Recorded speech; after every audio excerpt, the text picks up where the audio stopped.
Hi guys, so we are at page 257 and we are still at Shell Guide to the Body featuring head, neck, and face. Okay, so now we are going to look at this image here. Again, I have mentioned that the platysma is just like a very superficial sheet, superficial muscle, right? It's from like the chest to the mandible, right?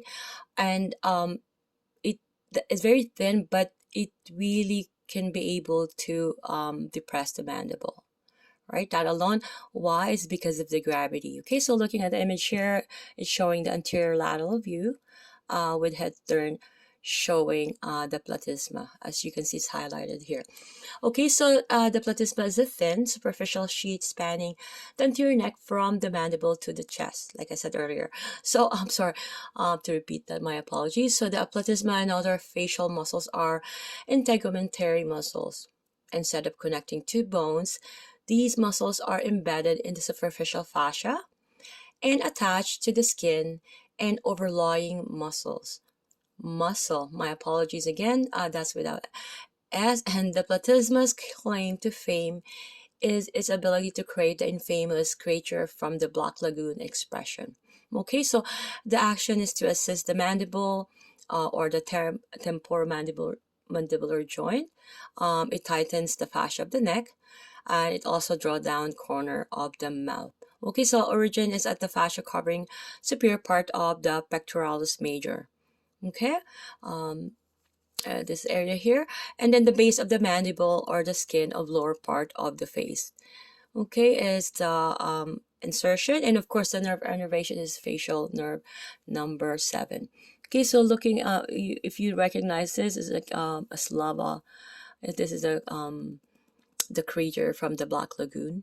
Okay, so if you can have your partner in supine, we're gonna try to palpate.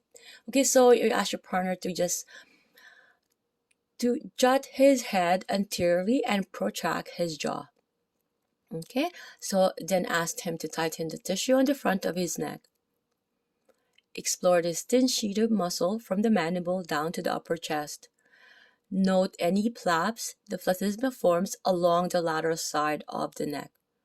Okay, so when do you usually use your platysma is when you're prawning or you're pouting or you're saying at the dentist's office or you're forming an unequivocal expression of terror. Okay, as you can see here, a partner is in a supine position, contracting the tissue of the anterior neck.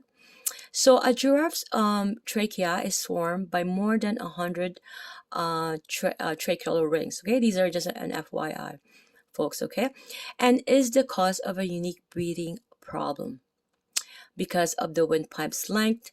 Each inhalation includes nearly 2 gallons of air that never reach the lungs. Comparatively, a resting human takes in 2 gallons of air every minute. So to counteract this anatomical dead space, a giraffe is equipped with a massive lung capacity of nearly 12 gallons. It has also been suggested that a giraffe's trachea might serve as a cooling device. As the trachea is filled with moist air, it cools the nearby blood vessels that travel up to the brain. See you guys in the next video, page 258.